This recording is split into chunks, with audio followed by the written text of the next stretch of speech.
اللہ۔ ایک بہن نے کویسچن کیا تھا کہ کیا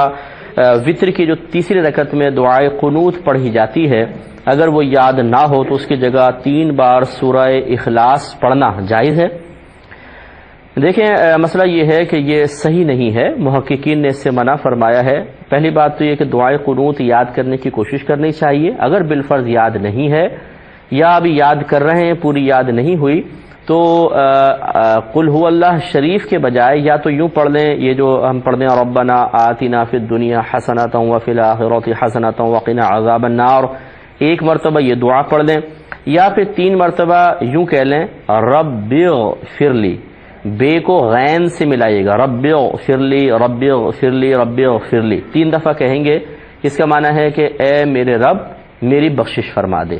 تو یہ 3 دفعہ دعائے قنوت کے، یہ 3 دفعہ پڑھنا دعائے قنوت کے قائم مقام ہو جائے گا، لیکن سورہ اخلاص نہ پڑھیں۔